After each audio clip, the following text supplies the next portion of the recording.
இனிய காலை விடிந்தது. ஆனால் தாமரையின் மனதில் இருள் விலகாதிருந்தது. தாமரை தன் படுக்கையிலிருந்து உட்கார்ந்திருந்தாள். இரவு முழுதும் தூக்கமில்லாமல் அழுது அழுது அவள் கண்கள் வீங்கியிருந்தன. ஆசை 60 நாள், மோகம் 30 நாள் என்பார்களே, அதுபோல தன் வாழ்க்கையிலும் கட்டிய தாலி கயிற்றின் ஈரம் காய்வதற்குள் எல்லாம் முடிந்து விட்டதே என்று நினைத்தாள். அடுத்த அறையிலிருந்து வெளிப்பட்ட அவள் கணவன் கண்ணன், தாமரை, உனக்கு தேநீர் போட்டிருக்கே, குடி, ஏதாவது சாப்பிடு, பெட்டியில் உன் உடைமைகளை எடுத்து வைத்துக்கொண்டு தயாராயிரு. இன்று மாலை 7:15 மணிக்கு விமானம். நாம் 5 மணிக்கெல்லாம் இங்கிருந்து புறப்பட வேண்டும். நிர்மலா இன்று இந்தியா போகிறாள். உனக்கு துணையாக இருப்பாள். நான் நிர்மலா வீடு வரை சென்று வருகிறேன் என்று கூறிவிட்டு பதிலுக்கு காத்திராமல் வெளியேறினான். தாமரைக்கு மனமாகி 3 மாதங்கள் கூட முடியவில்லை. அதற்குள் எல்லாம் முடிந்துவிட்டன.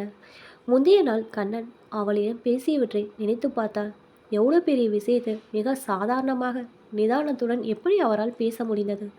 தாமரை, இங்கே வா, உன்னிடம் பேச வேண்டும் என்று அழைத்தான். அவளும் அவன் அருகே வந்து அமர்ந்தாள். நம் திருமணத்தில் எங்கேயோ தவறு நேர்ந்திருக்கிறது. நான் என் பெற்றோர்களிடம் எனக்கு ஏற்றவளாக படித்த பெண்ணாக பாருங்கள் என்று கூறியிருந்தேன். அவர்கள் காட்டிய உன்னை மணந்தேன். அவள் அறிவாளியாக, கலைமகளாக, தைரியமானவளாக, திறமையானவளாக இருக்க வேண்டும் என்று நினைத்தேன். ஆனால் நிஜம் வேறாகிவிட்டது. நீ என்னதான் முதுகலை பட்டம் படித்திருந்தாலும் கிராமத்து சூழலில் வளர்ந்தவள். கணவனே உன் உலகம். கணவன் மது அருந்தக்கூடாது என்று நினைப்பவள் நீ. மனைவியும் கணவனுடன் சேர்ந்து மது அருந்தலாம், அது தவறில்லை என்று நினைப்பவள் நான். மனைவி கணவனுக்கு அடங்கியவள் என்று நினைப்பவள் நீ. கணவன் மனைவி இருவரும் சமம் என்று நினைப்பவன் நான். நம் எண்ணங்கள் ஒத்துப்போக வேண்டும். அப்போதான் வாழ்வில் வெற்றி கிடைக்கும். ஆகவே உன்னை பிடிக்காமல் உன்னுடன் குடும்பம் நடத்த நான் விரும்பவில்லை. நாம் பிரிவதுதான் சரி.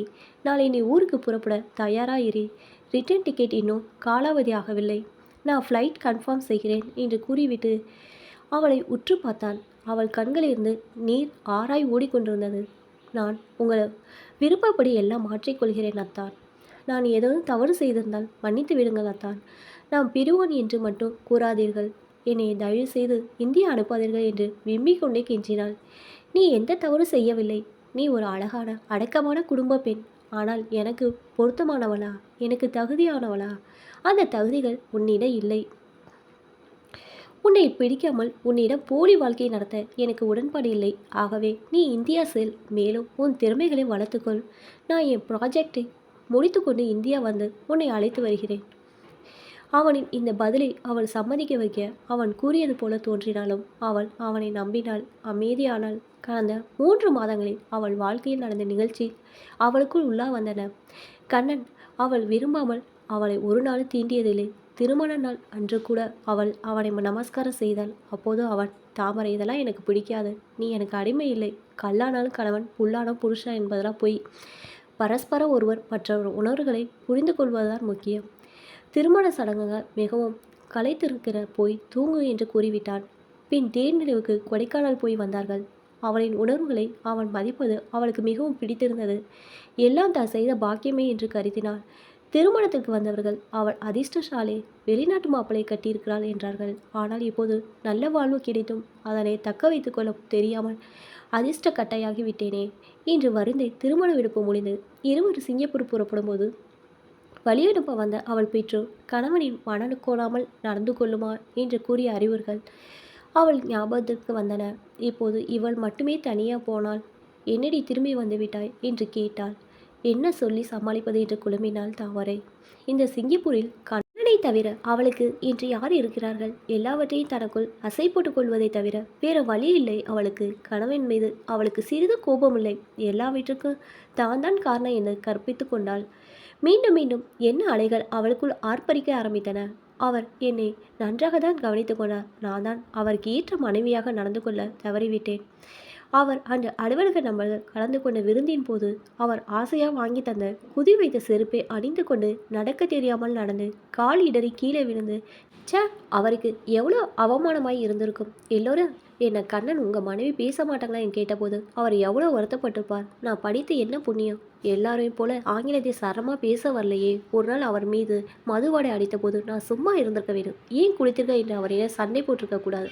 அவருடைய வேலை பார்க்கும் அந்த நிர்மலாவை போல நானும் கணினி படித்து வேலைக்கு போக வேண்டும், தைரியமானவளாய் இருக்க வேண்டும். இதெல்லாம் அவருக்கு என்னை பிடிக்காமல் போக காரணங்கள். நான் என்னை மாற்றிக்கொள்ள வேண்டும். இப்படி அவள் சமாதானப்படுத்தி கொண்டாலும் பிரிவை நினைக்கும் போது அவள் கண்கள் குளமாய் இருந்தன. கண்ணன் சிங்கப்பூரில் பன்னாட்டு நிறுவனம் ஒன்றில் கணினி துறையில் ப்ராஜெக்ட் மேனேஜர். அவர் பெற்றோர் இந்தியாவில் இருந்தார்கள். அவன் பெற்றோர் அவன் கூறியபடி அவனுக்கு பெண் பார்த்தார்கள். தாமரை அடக்கமும் அமைதியும் அவர்களுக்கு மிகவும் பிடித்திருந்தது. அவர்கள் தங்கள் மருமகள் இவளே என்று முடிவு செய்தார்கள். தாமரை போட்டோவில் அவள் படிப்பு பற்றி அவனுக்கு விவரங்களையும் அனுப்பியிருந்தார்கள்.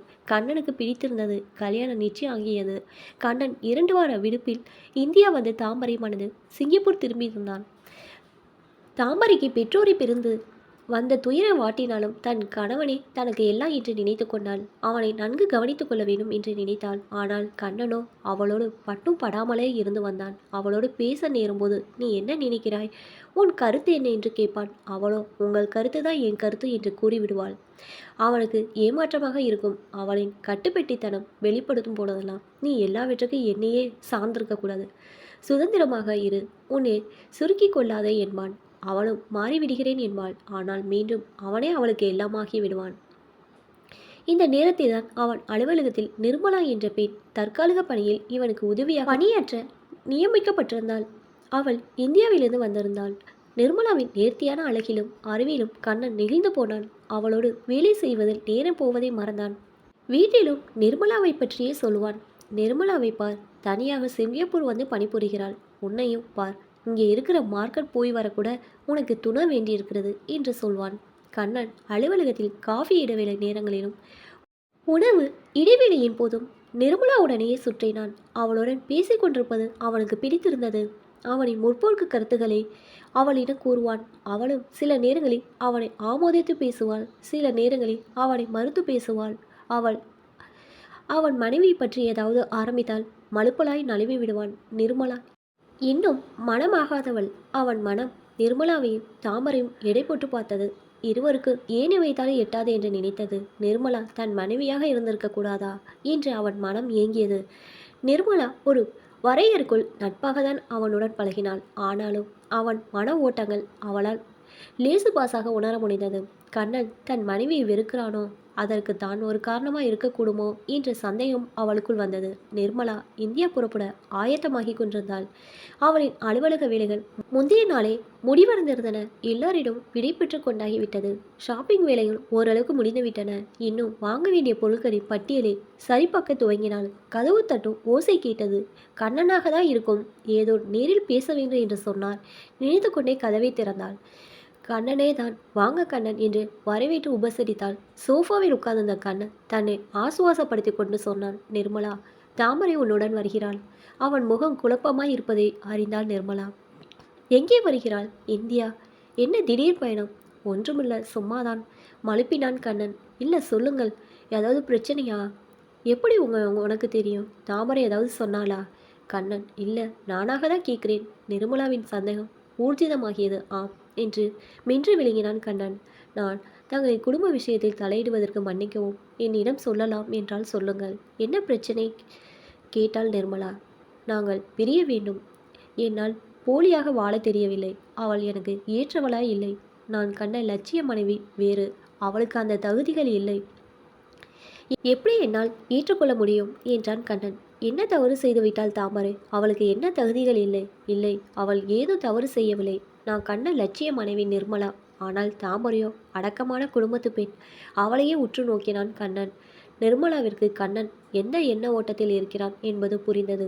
நிறம், படிப்பு, வேலை, சம்பளம், சரளமாக ஆங்கிலம், இது எல்லாம் தான் உங்கள் தகுதிகளா? மனிதனாக இருக்கிறதே பெரிய தகுதி இல்லையா? அவளது வார்த்தைகள் அவனுக்கு சாட்டை அடிகளாய் வந்து விழுந்தன. ஆமாம் கண்ணன், மனுஷன் தன மட்டுமே இருந்தால் போதும்னு நினைக்கிறேன்.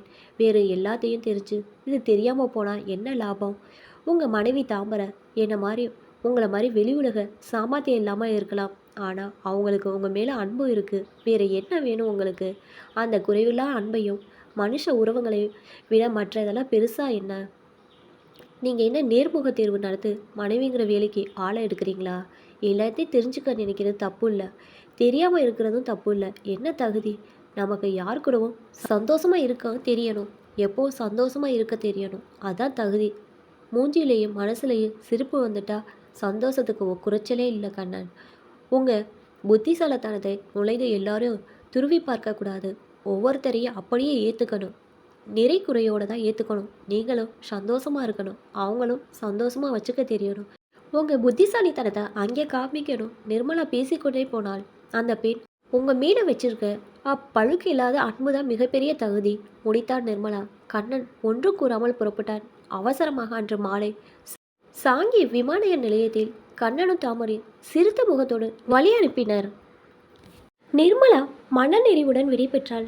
கண்ணன் தாமரையிடம் தன் மனமாற்றத்திற்கான காரணத்தை கூறாமல் அவள் இந்தியா போகவில்லை என்பதை மட்டும் கூறியிருந்தான். அதனால் ஒன்று புரியாத மகிழ்ச்சியுடன் தாமரை கண்ணனுடன் வீடு திரும்பினாள். வீட்டுக்கு போய் விளக்கமாக சொல்லி அவளை மகிழ்ச்சி கலரை ஆழ்த்த வேண்டும் என்று கண்ணன் நினைத்து கொண்டான். இப்போதான் என்னோட சேனல் ஃபஸ்ட் டைம் பார்க்குறீங்கன்னா சப்ஸ்கிரைப் பண்ணிக்கோங்க, பக்கத்தில் இருக்க பெல் ஐக்கனை ப்ரெஸ் பண்ணிக்கோங்க. அப்போ தான் நான் ஒவ்வொரு தடவை வீடியோ போடும்போது உங்களுக்கு நோட்டிஃபிகேஷனில் வரும். தேங்க்ஸ் ஃபார் வாட்சிங்.